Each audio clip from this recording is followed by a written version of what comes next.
One day I'm gonna be everything I wanna be. I don't let it get the most of me.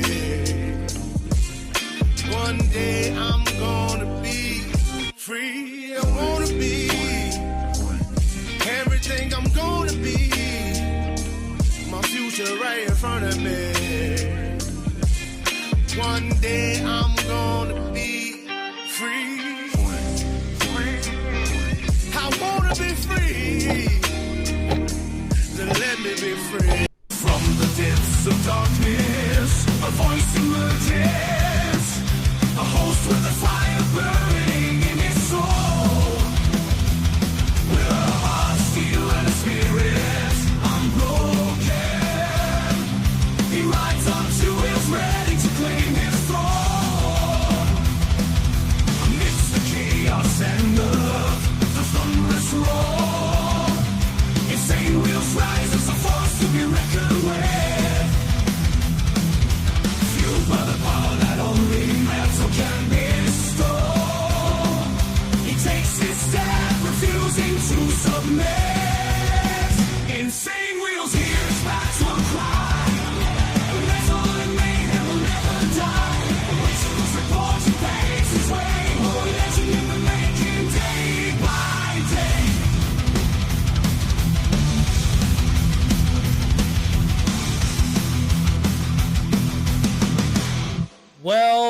Well, we all made it to a happy freaking Topless Taco Tuesday, man.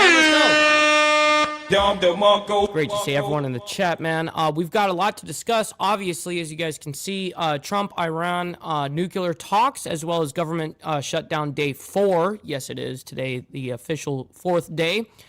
Search for Nancy Guthrie and more. So let me go ahead and just show you guys what we're going to be discussing this morning. First thing we're going to be talking about is all ICE and CBP, Border Patrol, officers in Minneapolis to wear body cameras, Noam says. That's a big deal. That's a humongous deal, actually. A lot of people are like, hey, why don't we just have these body cams on these federal agents? And I was like, well, I don't know if they'll ever do that shit, but I did say I hope they do that shit, and sounds like they're going to at least start with Minneapolis, anybody that's up there in the regards of agents.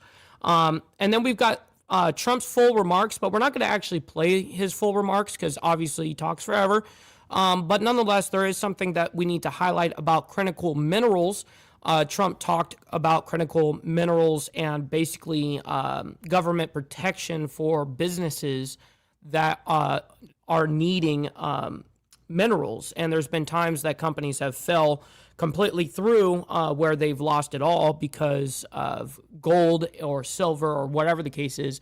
And so he's kind of like, Trump is designating a certain like vault, quote unquote, to basically bail out companies if needed, essentially. And then we have Trump responds to Epstein files question and Trevor Noah as well. We have that for you guys. Another interesting development that happened yesterday, something that I wanted to highlight. I know a lot of Republicans don't want to talk about it, but that this is the way of the road. Who cares about left, right, whatever? We care about what is. And so House GOP majority shrinks as Johnson swears in Democrat Christian Menifee. Shit. Stupid. Shit. Oh shit! Oh shit! Yes, that did happen yesterday. We have a little bit of an update on the Epstein files, and Bill and Hillary Clinton agreed to testify before Congress. Yes, that did happen. They confirmed that yesterday, I believe right after we got off the show yesterday morning. 3 hours ago, we have NASA delays Artemis 2 mission to March after hydrogen leak. They found a humongous hydrogen leak, I guess. And as you guys know, hydrogen is highly explosive. Can't be having hydrogen leaks at all, or leaks in general. And then we also are going to get into Iran, like I mentioned to you guys. Iran agrees to nuclear talks with Trump amid tensions. Now it says Iran is tentatively agreeing to restart nuclear talks with the U.S., aiming to avoid the risk of more military strikes. This would be the first such talks since last summer, when the Trump administration bombed 3 of Iran's nuclear sites. Over the weekend, explosions were reported in Iran, and new activity was spotted at the country's nuclear facilities.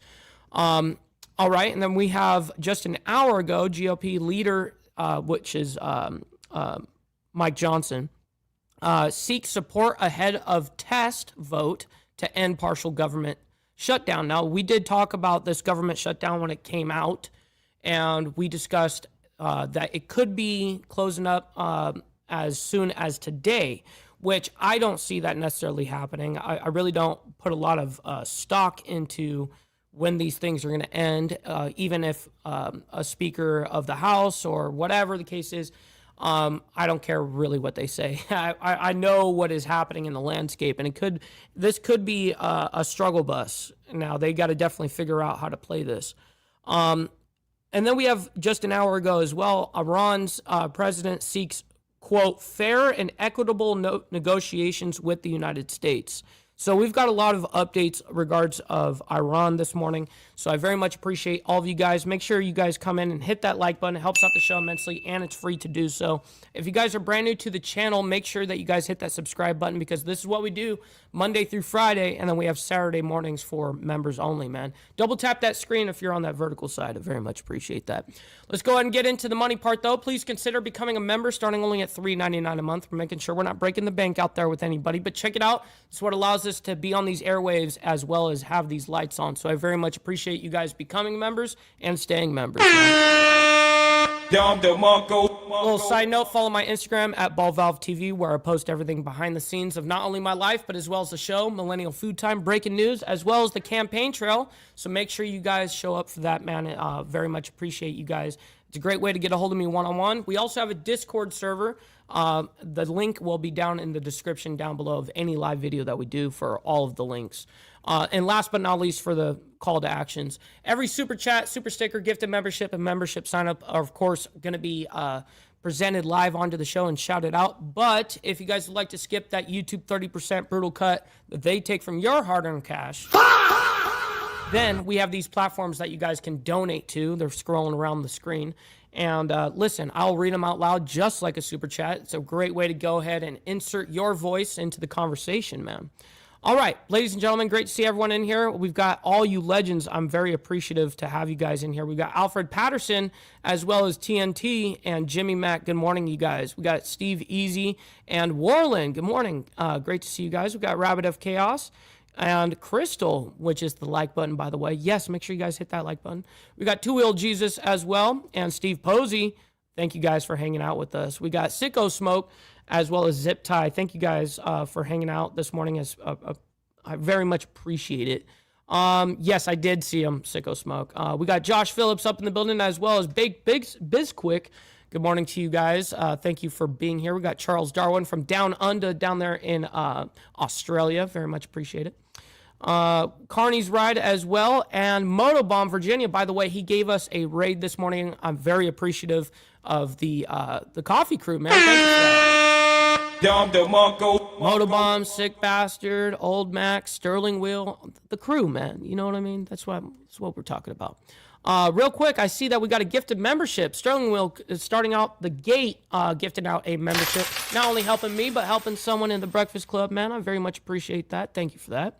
We got Seymour Cannabis as well as Pablo. Thank you guys for hanging out. We got Kel as well up there in Canada.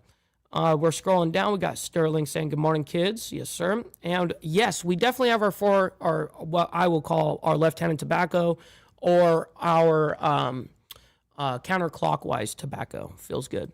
And no, thank you. I very much appreciate you, my man. All right, we're going to get into this. We got a lot to discuss. We've got about 1, 2, 3, 4, 5, 6, 7, 8, 9 stories to get through this morning, so we got to get right to it. Also, some big news coming in just recently about the Department of Homeland Security, as Kristi Noem announcing that body cams will be worn by all ICE and Border Patrol agents effective immediately. President Trump there also mentioning that here in the Oval Office. This is the post on social media from Kristi Noem saying, I just spoke with... Real quick, before he reads what Kristi Noem says, Warland coming in and gifting out a membership as well, bro. Thank you very much for that. I know that people are very appreciative, just like I am, of you for doing that. Thank you. With Border Czar Tom Homan, the ICE director, the Border Patrol commissioner, and effective immediately, we are deploying body cameras to every officer in the field in Minneapolis. As funding is available, the body camera program will be expanded nationwide. We will rapidly acquire and deploy body cameras to DHS, law enforcement across the country, the most transparent administration in American history. Thank you to the president, President Trump there, alluding to that, saying that it's, quote, good for law enforcement. And this comes after all that has transpired in Minneapolis. A live picture there in a frigid. Now, I'm going to be honest. That's a humongous W for Americans. Twin Cities. I think, and I honestly, not only is it a W for Americans, but I think it's a W for law enforcement / the feds as well. I think that transparency is key, and we have the technology such as body cams and stuff like that. We should be able to have that so that we can review that footage later. If there's anything questionable or they want to investigate further of how things were dealt or whatever the case is, it's not going to be as much hearsay from both sides. It'll just be evidence. As we're learning the body cams now for every officer in that federal workforce, ICE, Border Patrol.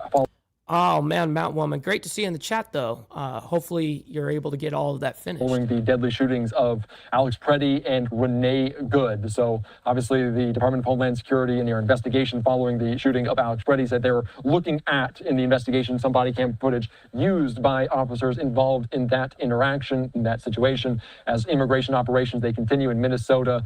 And we got Naomi. Good morning to you. Great to see you in the chat. We're learning more information about all of this as DHS funding, the center point of what's going on with the ongoing government shutdown, a potential negotiation underway. If this 2 weeks CR, continuing resolution, the stopgap continues to move forward. So we're learning that here on Live Now from Fox in terms of that body cam, but also information out of Hennepin County, the county that Minneapolis and the Twin Cities, they sit in, as the medical examiner also ruled today that Alex Preddy's death as a homicide, noting he died of multiple gunshot wounds, which is obviously... Yes, they did rule it as a homicide. Not surprising, but some big developments there in Minneapolis as we enter a new month this February. President, Kristi Noem just announced that you're deploying body cameras to Minneapolis. What's your thinking behind this decision, and do you want to see this? Well, it wasn't my decision. I would have, I leave it to her. They generally tend to be good for law enforcement because people can't lie about what's happening. So exactly. That's a W take from Trump as well. It's generally speaking, I think 80% good for law enforcement. But if she wants to do that, I'm okay with it. Remember one thing, we closed the border. I got elected on... That's a weird statement on the 80% thing, but I think it's good for everybody. A disastrous border. And we have nobody coming in through our border anymore. We had 25 million people coming in 4 years through our border. Many of them were murderers and drug dealers and mentally insane from mental institutions and insane asylums. And now we don't have anybody coming in. For 9 months now, I mean, they actually report zero. We have 0 people coming in, which I find hard to believe, but the Democrats do that report. They tend to be left-leaning that do that report. So I assume it's true. And if it's not, it's a very tiny amount of people. But we basically have a tremendously perfect, strong border. And also crime levels are at the lowest point they've been in 125 years. Since 1900, we have the best numbers. And that's despite the fact that we had a lot of criminals and murderers. 11,888 murderers came in. And we have the lowest numbers that we've had in 125 years. So, all right. So we're doing a good job. If she wants... That's all there is here. To do the camera thing, that's okay with me. That's okay with him, he said. All right, so sounds good. All right, we're going to move on. We got full remarks from Trump talking about yesterday. He had he took questions inside the Oval Office as well as doing like a signing ceremony or whatever the case is. But Trump did talk about critical minerals and takes questions inside the Oval Office. We're not going to play the whole thing because obviously these events go on for like 30 plus minutes, sometimes 40, sometimes an hour, whatever the case is. But today it's 33 minutes and we're not going to play the whole thing. Obviously, we're going to get to the point and hear what he has to say in the opening, which is usually what's going to be the important part here. And then we'll go from there. All right, welcome back in here to Live Now from Fox. And out of nowhere, President Trump inside of the Oval Office signing potentially an executive order. Let's listen into this here on Live Now from Fox on this Monday. Years, the president did a lot of talking, but they didn't do anything. Over the past year, my administration... Brother Extra Surprise, great to see you in the chat, my man. Good morning. Administration has taken extraordinary steps to make sure the United States has all of the critical minerals and rare earths that we need. We're investing in mining projects, we're expediting federal permitting. The federal permitting, and a lot of it is Lee Zeldin has been fantastic, but federal permitting is such a big deal. And we're doing that. The permanent. Real quick, by the way, before he gets all into it, we've got 238 people in here. Make sure you guys hit that like button as well as double tap the screen if you're on the vertical side. You don't necessarily have to like all the craziness in the world, but you guys can like it for me and what we do here. So I'm very appreciative of your laborious work. Of mines and signing major critical mineral deals with countries from all over the world, and we're getting along with all of them. Every one of them, they want to be in the proper position. We're working very well with countries from all over the world today. We're building on these achievements with this vital new reserve, and now I would like to ask Ex-Im Chairman John Yovanovitch to say a few words, followed by our friends from business in Congress. We'll go over that, but we have some great business leaders. Brother Provo in the chat as well. Shout out to my man. Good morning. The best here today, and John, if you would start it off, that'd be great. Thank you. Thank you, Mr. President. The President gave us a very clear directive. By clear directive, it was much more of an order for us to figure out how to, for the first time in American history, create a strategic critical minerals reserve in a way that would benefit the non-military manufacturing complex. And the challenge was enormous, not simply because it had never been done before, Mr. President, but we knew that you What's up, Beezer? Good morning. Happy Topless Taco Tuesday. expected us to deliver in a big way, in a way that was scalable, in a way that was designed for long-term success, and in a way that would help revitalize our domestic mining industry. But most importantly, most crucially, that it not be subsidized by American taxpayers. And so that's exactly what we've done. Mr. President, what you've announced today is a truly uniquely American solution. It brings together our capital markets, which are the best and biggest in the world, with our manufacturers, our innovators, our miners, all pitching in to make this possible. Now, these things don't happen without the best and the brightest within industry being at the table. And Mr. President, everyone wants to engage with this administration, with your administration. The key ingredient here was your call to action. Your call to action allowed us to bring together the best players in the market, sometimes the fiercest competitors, getting them to work together to come up with a creative solution. Now, in addition to our great team at the Export-Import Bank, who worked around the clock, led by Brian Greeley, Jeff Wilson, Sarah Whitten, and many others. That's a good question, TNT. Well, shit. We benefited from having the biggest manufacturing CEOs, the smartest market players at the table, all looking to solve this problem. So what we have with Project Vault is marrying the capital solution with what we need when we need it most. And the best part about it is that the American taxpayer will earn a return on financing the first ever strategic critical minerals reserve in history. And we thank you, Mr. President, for allowing this to happen. All of the people around us today helped make it possible. Our cabinet secretaries, our top CEOs, their teams. So the actual name of this, basically this government insurance for business, is called Project Vault. That's what it's called. Top market players, whether it be GM, GE Vernova, Boeing, Clarios, Google, Mercury. They were mine. We're going to skip ahead here. We're going to skip ahead and see if we can get final thoughts from Trump here as he does the sign. He's almost there. Man, these guys are all taking up a little time. Look, he's just like, oh my God, can we get this shit over with? Oh shit!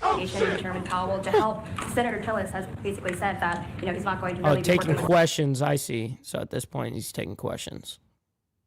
Is there any other?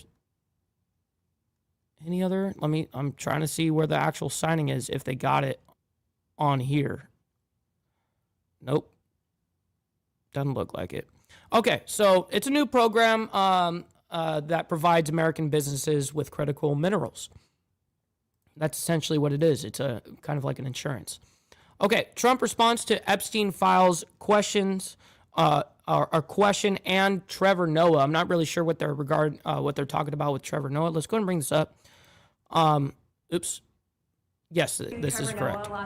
So out of that little thing that we were just watching, there is a question about Epstein files. So I wanted to hear that question, and here it is. You alluded that something could be coming. Yeah, well, he said that I spent time on Jeffrey Epstein's island. I didn't. I mean, he's a lightweight. This guy. He's a terrible. I think he's terrible. I thought he did a terrible job at the Grammys. I thought the whole Grammys was terrible. I watched part of it. It's not watchable. But he was a lousy host. I'd say not as bad as Jimmy Kimmel, but pretty close. And no, he made a statement about me and Jeffrey Epstein. I have nothing to do with that. I have nothing to do with Jeffrey Epstein. And in fact, if you look at the DOJ, they announced, they released 3 million pages. It's like this is all they're supposed to be doing. And frankly, the DOJ, I think, should just say, we have other things to do, because that whole thing has turned out, I mean, other than Bill Clinton and, Bill Gates and lots of people that have There are a lot of questions about it, but nothing on me. But it was even sort of better than that because they found that Jeffrey Epstein and this sleazebag writer named Michael Wolff were conspiring against Donald Trump to lose the election. So Epstein was conspiring with a writer for me to lose the election. So right there, you know that I had nothing to do with this guy. But yeah, it's a terrible thing. The amount of time that's being wasted. You know, when Epstein was alive, like 10 years ago, nobody cared about it. But they're only doing it. But now it's really hitting back on them because Bill Clinton is such a big part of it. The Democrats are pushing it. And the problem is that it's turning out to be the Democrats that were with and conspired with Epstein. So I think you're probably going to see a little pullback from them. But think of it. They were working together to try and help me lose the election. But this is the Oval Office, so I guess that didn't work out too well. Okay, one more question. Mr. President, do you have an update on U.S. troop level in Europe? Are you planning any force reductions? No, we have a great relationship with Europe. We have a great relationship with our troops. You know, one of the best things that I can say is that if you go back a year and a half ago, so I'm running for election, they had the worst recruitment numbers in the history of our country. Nobody wanted to join the military, or nobody wanted to join the police. Nobody wanted to join the fire departments. We couldn't get anybody to be a proud member of our country. And now, Doug, as I told you before, now we have the best recruiting numbers that we've ever had in our military. Army, Navy, Air Force, Marines, Space Force we love, and Coast Guard. I love the Space Force, it's doing great. But now we have waiting lists on everybody wants to join. You know why? Because people are proud of our country, because our country is doing great.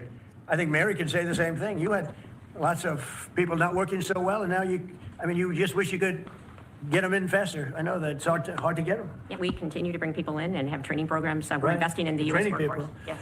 But 2 years ago, you didn't see anything like this. It's amazing what's happened. So we have the #1 in the history of our country. We've never had more people that want to join our armed forces than we do right now. And a year and a half ago, nobody wanted to join. They were embarrassed by our country. They were embarrassed by our leadership. And now they're proud of our country, and they're very proud of our leadership, and a lot of the leadership is right behind me. Thank you very much, everybody. Thank you, press. Thank you, press. Well, he says, thank you, everybody. That means it's over. Real quick, we got Brother Slim up at the building. Shout out to my man. Hopefully you're enjoying your morning so far. I definitely know that we are. Guys, we're going to move on into House GOP majority shrinks as Johnson swears in Democrat Christian Menefee. So this is another U.S. House of Representatives that's coming in as a Democrat into the House. So real quick, make sure you guys hit the like button, by the way. We have 487 people in here. Make sure you guys double tap that screen and all of that. Listen, you guys don't have to like the craziness that's happening around the world, but you guys can like it for me and what we do here. So, all right, let's go ahead and get into this. And also, you know what we haven't done yet? We haven't even done the money part, bro. That's unfortunate. All right, just get the money part done. Give me money. Money me. Money now. Me a money needing a lot now. All right, that is true, though. Denied. All right, let's get into it. Welcome back to Live Now from Fox. Before the break, we watched the swearing-in ceremony for the new Texas Representative Christian Menefee. We have House Speaker Mike Johnson and Representative-elect Menefee right now taking some photos. Let's see if we can hear them. Maybe we'll get another speech. We have a 1-vote margin now, so what could go wrong? That's fine. We're happy for him, though. And I hope the first vote is not to shut the government down. That's not a good way to start. You know, I just got elected on Saturday and just jumped off the plane to get here. So my first job is to figure out where the bathroom is. But no, look, I think the people of the 18th Congressional District sent me here to That's an interesting comment to make. I just need to know where that bathroom was first. Shit. You know what I mean? Oh, shit! Oh, shit! He looks fairly young. Vote the conviction of my values, and I plan to do that. But I'm just very grateful to the Speaker for getting me. And he's coming out of Texas, by the way. Sworn in. Our seat had been left open for far too long, and I think that it just represents the worst of politics when stuff like that's happened. So I'm very grateful to the Speaker for this moving quickly, and I look forward to getting to work. Does that mean a no vote tomorrow? It means I'm going to consider the issues very thoughtfully and cast a vote that matches my. He's good, right? Good answer. Thank you all so much. Well, let me say real quick, I told him how much we had in common having read his bio. Not only is we were both the first in our family to go to college, first lawyers in our family. Sure. Yeah. And he was just holding up a Bible that's the exact same one that I had as a child. It was his childhood Bible, and so this is a good man here. Well, you have a great career. Welcome. I appreciate it. You got it. Sure. Thank you, Ryan. Wow, that was actually way more diplomatic than I thought it was going to be. All right, that's it for that. We're going to move on into Epstein files regards to Bill and Hillary now. Bill and Hillary Clinton agreed to testify before Congress. Yes, this did hit the news yesterday, right after the show that we did yesterday. But let's go ahead and bring this up and discuss this aspect. It's very short. Welcome back to Live Now from Fox. I'm Shauna Kalafi. We are following some breaking news tonight. Bill and Hillary Clinton have agreed to testify in the House Oversight Committee's investigation into convicted sex offender Jeffrey Epstein. For months, the Clintons had been adamant that they would not comply with the subpoenas. They called them invalid and legally unenforceable. However, they have now agreed to testify. That is according to their attorneys. We have this from Fox News on X. They said just in, former President Bill Clinton and former Secretary of State Hillary Clinton have agreed to testify in the House Oversight Committee's Jeffrey Epstein investigation after lawmakers moved towards holding them in criminal contempt of Congress. Damn. This is coming just days before the House was expected to vote to hold them in contempt of Congress. So Bill and Hillary Clinton now agreeing to testify in the Epstein investigation. We also want to bring you this statement. This is from Bill Clinton's Deputy Chief of Staff sharing this on X. He said, "They negotiated in good faith. You did not. They told you under oath what they know, but you don't care. But the former president and former Secretary of State will be there. They look forward to setting a precedent that applies to everyone." Again, former President Bill Clinton and Hillary Clinton now agreeing to testify in the House Oversight Committee's investigation into What's up, Prez? Good morning. Convicted sex offender Jeffrey Epstein. We'll continue to follow that as the and of course, that's what we do too. We follow these stories, obviously. Real quick, because you guys didn't get the money part in, I need you guys to obey. Maybe you need to donate some freaking money. Donate. Maybe you need to donate some freaking money. Maybe you need to donate some freaking money. Donate. Maybe you need to donate some freaking money. Donate some freaking money. All right, that is true, though. That is very true. Denied. We're moving into NASA delays Artemis 2 mission to, or however you say it, I'm sorry, mission to March after hydrogen leak. So, I mean, as you guys know, hydrogen is extremely explosive. And yeah, that's a big problem with any type of leak if you're going to space. I mean, down to new developments from earlier today. Astronauts are getting ready for their Artemis 2 mission, but a test run of that launch was terminated. I do want to head out to our partners at Fox 35 in Orlando. Matt Trezza joining us live with more of those details. Matt, good morning. Cough right into the mic. Good morning. So the Artemis rocket is still out on the launch pad. We have a beautiful sunrise here in Brevard County, and if you look across the water from me, you can see very brightly lit up right on the end of the horizon there, that white structure. That is the Artemis rocket. It's enormous. What's up, Stax? Good morning. I've never been able to clearly see a rocket from this vantage point before. So that just shows you how big it is and how it is still out on the launch pad there. They did have to terminate the countdown at T-minus 5 minutes. 15 seconds because they detected a hydrogen leak. And of course, NASA very concerned about these things, wanting to make sure that every step of the process is tightly controlled. That's not something that they planned for, and they had to terminate the countdown. Now, the agency says the leak is, let me make sure that I get this right here, has to do with a leak of liquid hydrogen somewhere near the umbilical. That is a line that connects the rocket to the launch pad. It says that it also had seen high concentrations of liquid hydrogen earlier in the service mast umbilical, earlier in the countdown. Now, they say launch control was working to make sure that the Space Launch System rocket is in a safe configuration and started draining its tanks. Now, Artemis 2 is a crewed test mission around the far side of the moon, the first manned mission to the moon in 53 years, and space experts say it's an exciting time, but the NASA... Wow, I didn't know that they were actually going to try for, you know, not just space travel and all that stuff, blah, blah, blah, but to do a moon landing. Interesting. The team has to make sure things go according to plan. The wet dress rehearsal is one of the last steps that really says this rocket is ready to go. So it's a rehearsal that doesn't involve the crew in the rocket at all, but it does involve doing almost everything else that leads up to launch. And there was also a tweet from Jared Isaacman. He's the NASA administrator. He said, with more than 3 years between SLS launches, we fully anticipated encountering challenges. It's precisely why we conduct a wet dress rehearsal. These tests are designed to surface issues before flight and set up launch day with the highest probability of success. Well, that's good. I'm glad that they actually caught that shit, obviously. Okay, so we're going to move on into Iran, though. Iran agrees to nuclear talks with Trump amid these tensions. So let's go ahead and bring this up. And also, they get a little bit into the explosions that happened. So I'll read this real quick. Iran is tentatively agreeing to restart nuclear talks with the U.S., aiming to avoid the risk of more military strikes. This would be the first such talks since last summer when the Trump administration bombed 3 of Iran's nuclear sites. Over the weekend, explosions were reported in Iran and new activity was spotted at the country's nuclear facilities. So, I do want to start with some latest developments regarding possible negotiations between the U.S. and Iran. Taking us out to this, a live image that we have at the White House over in Washington, D.C. The Associated Press, and this just came out today, by the way, saying this, that Iran's president says he's instructed the country's foreign minister to, quote, pursue fair and equitable negotiations with the United States.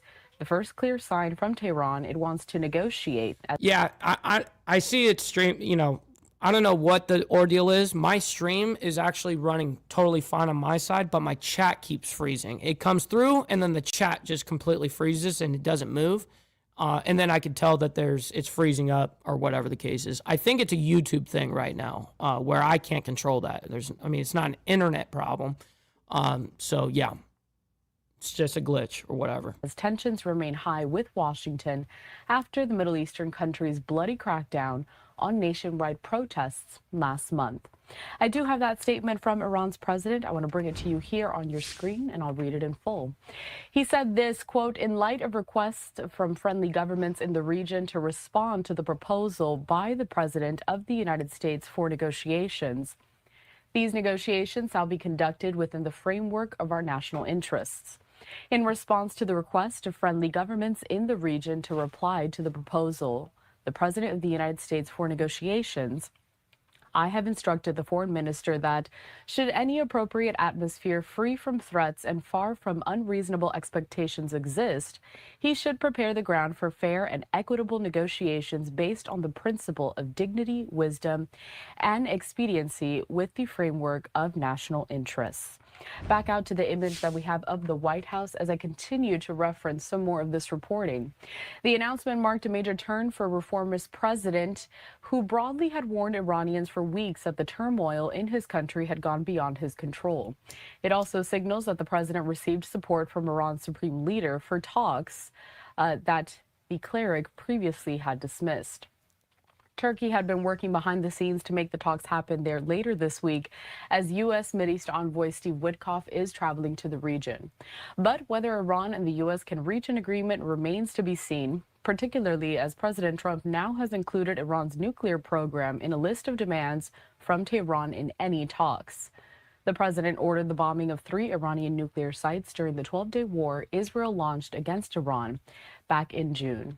We'll continue to follow all of these developments and get a more up-to-date schedule on when the U.S. Middle East. And of course, that is something that you guys know I'm going to be on top of whenever this ordeal happens with any of these countries. It's not just Iran specifically, but we're hyper-focusing on everything that the Trump administration is after or focused on right now. So, of course, I'm going to tell you guys what's happening. So, we're going to move on, though. 2 hours ago, GOP leaders seek support ahead of test vote to end partial government shutdown. So, let's go ahead and bring this up, and we will discuss it quickly. And, you know, what we do need to do, in fact, is embrace our fuck-ups, though. That's what we should do. Don't beat yourself up over past mistakes. You are going to fuck up again in the future, quite possibly in a most spectacular fashion. Why worry about yesterday's fuck-ups when you have tomorrow's fuck-ups to look forward to?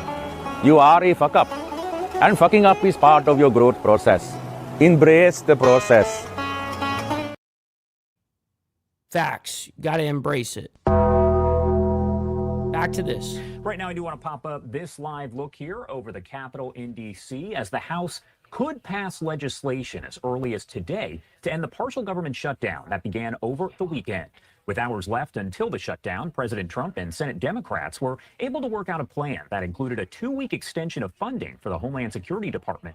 Now the House does have to approve all of this, and the shutdown will end once President Trump signs it.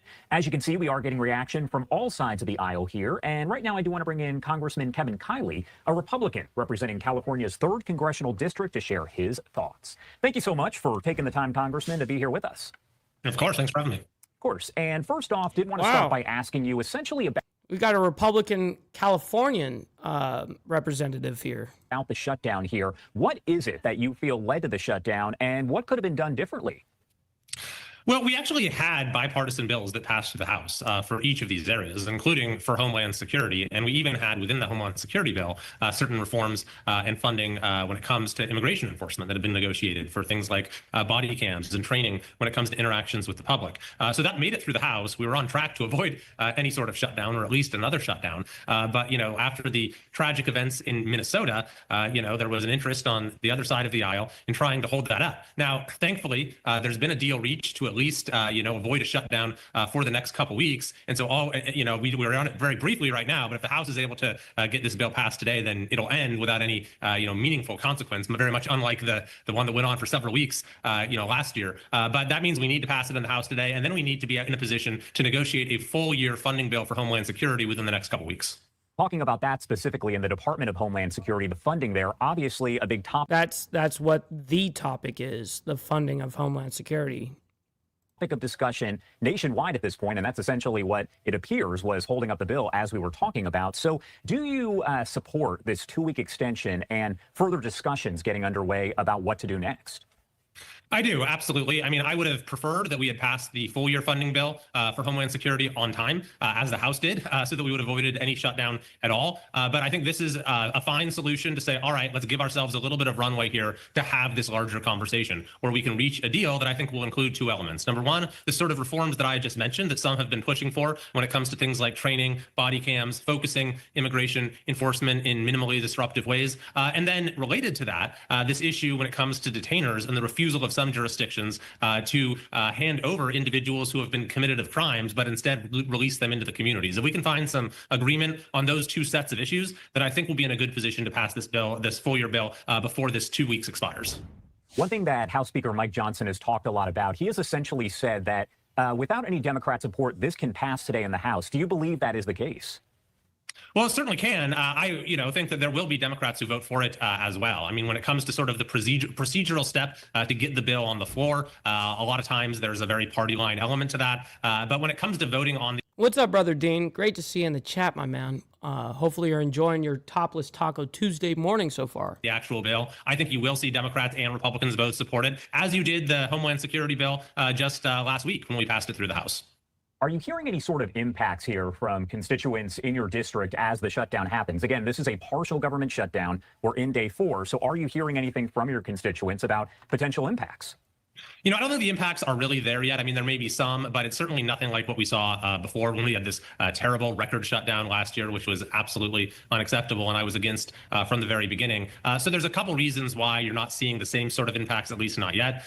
Number one is that when we ended the last shutdown, there were some things that were funded for the entirety of the year. Number two, this... He's actually getting into something good here. This is just a partial shutdown, and the full year funding bills in some areas have been passed. And number three, it's just been a couple of days with... Yes, about 30% of the government, essentially, it's like 31% is open, and 69% or whatever is theoretically closed right now. So it's like 2/3 closed. The prospect that it will end today. So far, it's not any sort of catastrophe, but Congress needs to be good out there, user. Do the work it's supposed to do, get this bill passed today, and then make sure that we get this final full year funding bill, which will be the Homeland Security bill, passed within the next 2 weeks. My last question for you here. What about SNAP funding and that sort of situation? Where do you stand on all of that?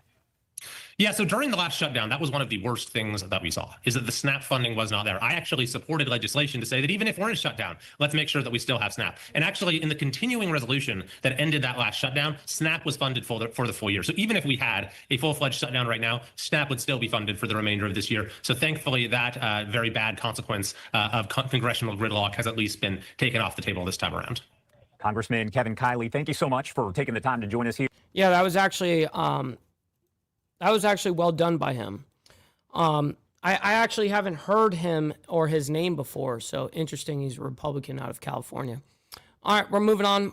Iran's president seeks, quote, fair and equitable negotiations with the United States. And we have a statement from them over there. So let's go and bring this up.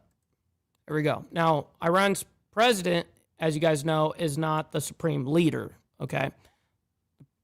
Anyways, here we go. Right now, though, we are going to stay in that region at 9 o'clock on the East Coast and 6 o'clock on the West Coast. As of right now, the president of Iran says that he's open to talks with the U.S. What's up, Virgil? Good morning. That could happen later this week in Istanbul. Iran's president saying earlier today that he instructed the country's foreign minister to, quote, pursue fair and equitable negotiations with the U.S. And you can see a lengthy response there coming in from the president as we watch all of this kind of play out and have been over the past several weeks. Yeah, they went full on DEI with this, Steve Easy. Facts. Oh, shit! Oh, shit! Now, tensions, no doubt, do remain high there after Iran's crackdown on those nationwide protests that you see in the video here. That was last month, during which activists say more than 6,000 people were killed, and that number could potentially be even higher. The comments from Iran's president come after this weekend's threat from the country's supreme leader, Ayatollah Ali Khamenei, saying a U.S. attack on Iran would lead to a, quote, regional war. U.S. Middle East envoy Steve Witkoff will be in the Middle East this week with several countries invited to attend talks between the two countries if they happen. I want to bring in Jason M. Brodsky, policy director at United Against Nuclear Iran, to discuss really what we can expect to happen here, because, again, there is a lot to this. Thank you so much for taking the time to be here with us today. Great to be with you, Josh. Thanks. And first off, I want to talk to you a little bit about the remarks there. We saw some lengthy remarks coming in from Iran's president. What do you make of that? Is that kind of a change of pace from what we've seen? Well, not really. The Islamic Republic would like to lure the United States into an endless negotiating process. Naomi. Stop the cap. There we go. Because the Iranian regime benefits from such a long, protracted process. It offers protection for the regime. It insulates it from a military attack. It props up their economy with their currency plummeting. And also it demoralizes Iranians who have been taking to the streets very bravely, demanding the ouster and the fall of the Islamic Republic. So it would love nothing more than to change the channel and to talk about its nuclear program after the regime committed what many consider to be the largest massacre of Iranians in its contemporary history. On that note, we heard from President Trump just a few weeks ago as he essentially said that he had spoken with Iranian leadership and they said that they stopped the execution of about 800 people. However, we're hearing from other sources, experts there, that those executions are actually happening. What do we know about all of that? Those executions continue. The Iranians are being abused by the government. This is nothing new. I think the Iranians wanted to attempt to inject some disinformation into diplomatic What's up, Joseph? Up there in Canada, my man. Great to see you in the chat, bro. channels to provide an off-ramp to avoid and avert a military strike. And so I think we need to be very careful as to what the Iranian leadership is telling the United States. First of all, the president and the foreign minister have no control over the Iranian regime's judiciary. That reports to the supreme leader. And the judiciary officials themselves have even denied that that number is the case. So we can't trust what... Mountain Woman, I got it for you. Why are you gay? Oh my God! The Iranian regime delivers in diplomatic channels, and we certainly can't trust what the judiciary is saying either. And there have been very credible, independent reports of ongoing abuses happening in the Iranian system. What about this potential meeting that could take place in Istanbul later on this week? If that happens, does that say anything about maybe where we're headed with those relations between the U.S. and Iran? I think that this meeting is really going to be like the many other meetings the United States has had to engage in diplomacy with the Islamic Republic. Wow, we've got some interesting news that just came up, by the way. I'm just going to let you guys know two more things that we're going to get into. One is Speaker Johnson on government shutdown day 4. It's like Groundhog Day. That's what his quote is. And then we also have Jill Biden's ex-husband charged with murder of wife. Oh shit! Just came out 12 minutes ago. Holy shit. Anyways, I'm going to let this guy wrap up his last answer, whatever, here, and then we're going to move on. The Iranian leadership, the maximum the Iranian leadership is likely to concede on any diplomatic agreement is unlikely to meet the minimum the United States is prepared to accept, and that cycle will likely continue. Iran has traditionally refused to negotiate over its missile program and also refuses to end its support for its terror proxies. And with those, if the U.S. What's up, Organized Insanity? Good morning. adheres to those red lines, these negotiations will likely go nowhere. On that note, you just kind of touched on this, but what are some of the red lines here? What are the negotiating maybe issues when you're talking about the nuclear talks? Who's going to accept what the U.S. I'm going to let him speak on this because it's a good question. And real quick, we got NPC the game up in the building. Shout out to my man Gabriel. Let's see. He says, "Good day. I can swear you had a 20v1 video on your channel." No, I do not have that. Not a 20v1. Wants here. Can you kind of break that down for folks out there? Sure, there are four.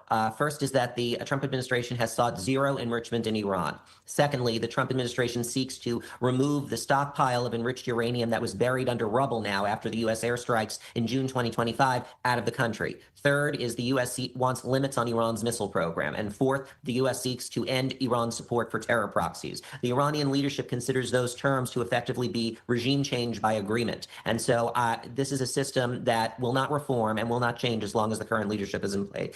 Well, he is right about that, but nonetheless, we're not going to be going much further in that. We're going to move on because we've got two big stories that we need to get into right now. Good morning, Sherry, by the way. Great to see you in the chat. Hopefully you're enjoying the show so far. Definitely appreciate you guys. We got 240 some odd people in here. Make sure you guys hit the like button as well as double tap the screen. I very much appreciate it. If you guys are on the vertical side, yes, you got to double tap that screen. All right. So let's go ahead and get into Speaker Johnson on government shutdown day 4. Quote, "It's like Groundhog Day." So let's go ahead and bring this up, and we'll talk about it briefly before we get into the whole Joe Biden ex-husband charged with murder thing of his then wife, whatever. Anyways. Thank you, Steve. Well, all right. It's not on autopilot anymore. You love doing that. I do. It makes me feel taller. So grateful to be with you all, and I'm sorry we're in this situation again. It's like Groundhog Day in a way, the bad movie, where we come back to the same failed measures of the Democrats. It was just less than 3 months ago that they shut the government down for the longest period in history, 43 days. It was painful for so many Americans. Finally, a handful of them saw the light and helped us get the government operating again. Republicans have demonstrated over and over that we are the grown-ups in the room. We are the ones that are governing. We are the ones that are funding the government. We are the ones that are providing the vital services and trying to make government work more efficiently and effectively for everyone. After that long historic shutdown that was so painful, appropriators in both parties got together. I tip my hat to Chairman Tom Cole of the House Republican chair of the Appropriations Committee and all of our committee members, the Cardinals, the subcommittee chairs, as we call them. What's up, sick bastard? Good morning. All worked so well in their areas, and we got 12 separate appropriations bills passed through the House, and we had a triumphant press conference announcing that. We expected it to be on a glide path through the Senate, but of course the Democrats could not miss an opportunity to try to shut the government down again. That's what they're doing. Chuck Schumer and the Senate Democrats play games with government funding. Now, listen, the president obviously has reached out to state and local officials in the state of Minnesota. The events there have been tragic and unnecessary. He's made clear his desire to de-escalate the situation and to support an honest investigation of what's occurred there. We now have Tom Homan in charge of operations there, and he's an extraordinary leader. He has 40 years experience. He's highly decorated, has worked in Democrat and Republican administrations, and knows what he's doing. And there's more order being brought to the chaos. Now, I want to hasten to say that the chaos is because, in large measure, the local and state officials in Minnesota have not been participating with federal law enforcement operations, and they created a dangerous... Holy shit. Are you serious? What in the hell? Damn happy to be here. Just gifted 50 Mike Ball memberships. Are you serious right now? Yo, that is humongous. What the... Man, that is... Wow, my blood. I'm very appreciative of that. Not only for me, but obviously 50 of you guys in the IWF, man. I'm very appreciative. That's awesome. Yeah, that's a fatty right there. Very much appreciate that, you guys. Damn happy to be here. Thank you very much for that. That's very selfless. Situation there, and that is really a big part of the problem here. The White House and the Senate continued in good faith. They've agreed to separate the Homeland Security funding bill, and that's fine. So we have 2 weeks now to negotiate in good faith on both sides. The White House and Senate Democrats are going to engage in that, but the House Republicans are as well. We have to make sure that we maintain the important parameters here. We can't go down the road of amnesty. You can't, in any way, lighten the enforcement requirement of federal immigration law. That's what the American people demand and deserve. We want dangerous illegal criminals to be sent out of the country, and they've been very successful at that. But these negotiations are going to go forward.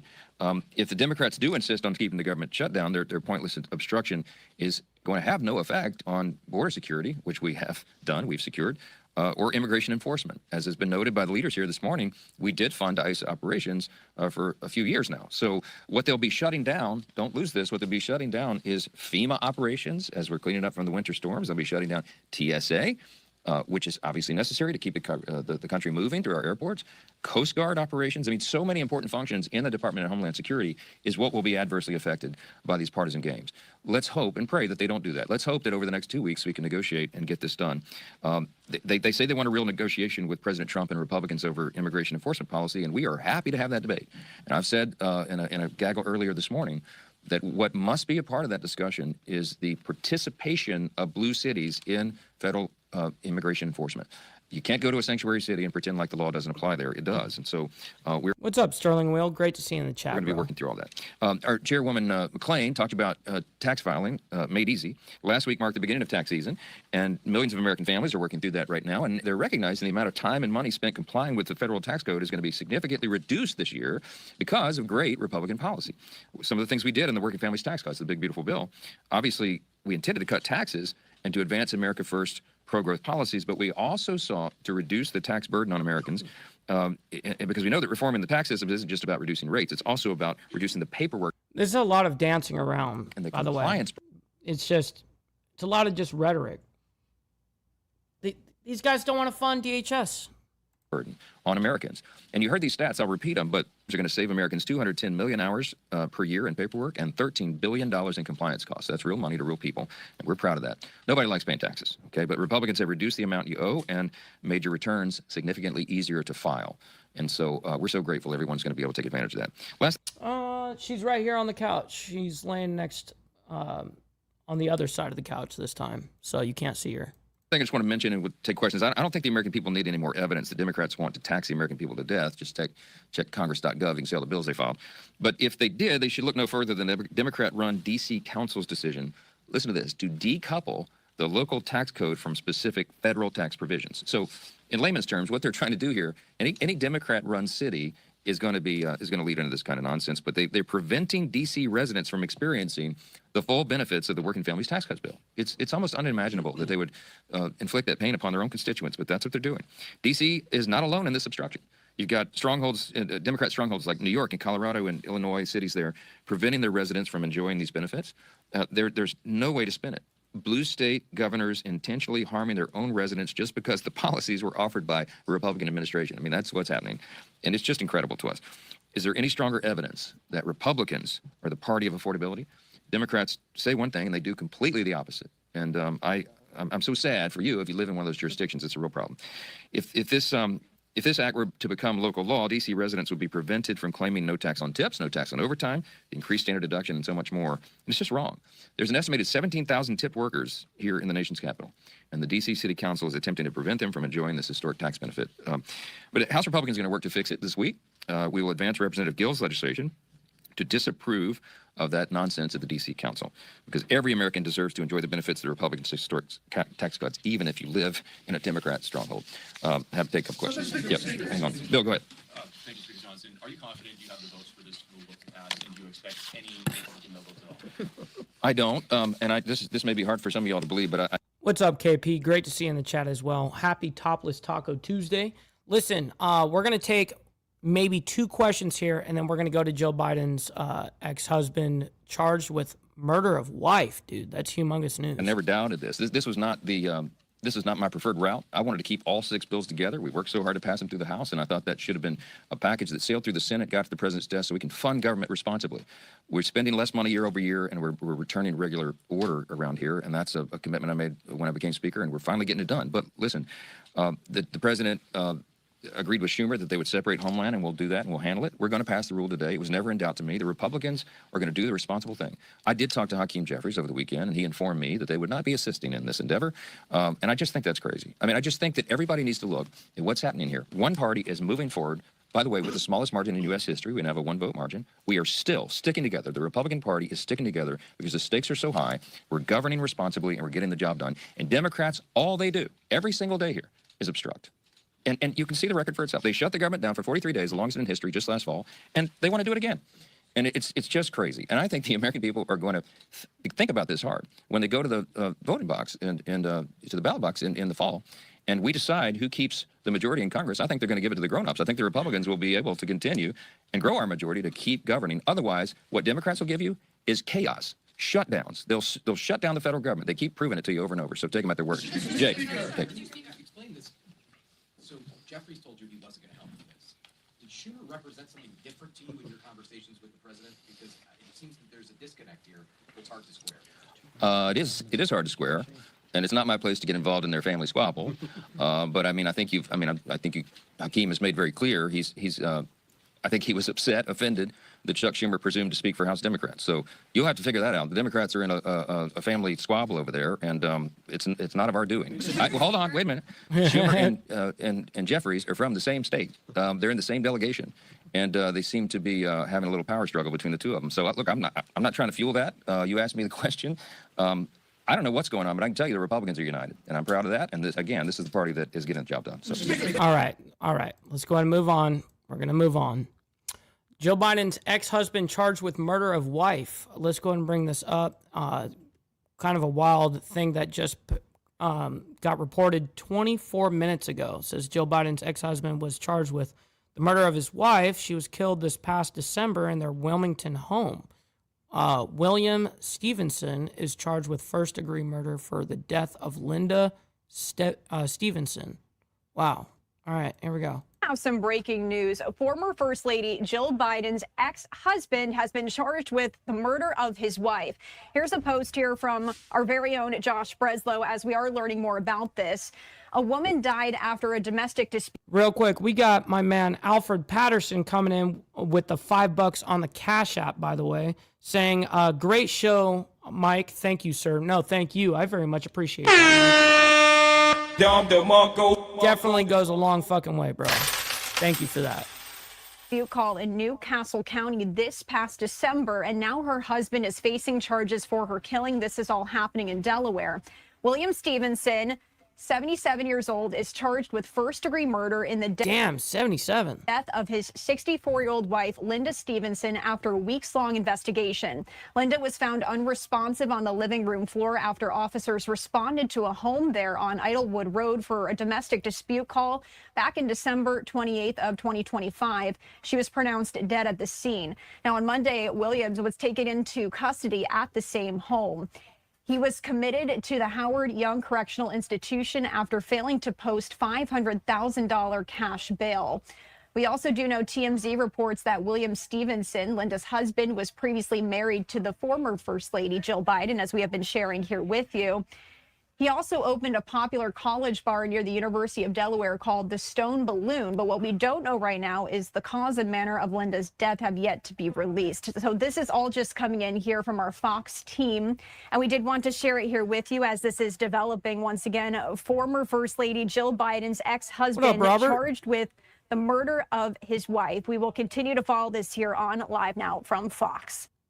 All right. So listen, ladies and gentlemen, of course, all of these things we're going to be following. This is what we do Monday through Friday.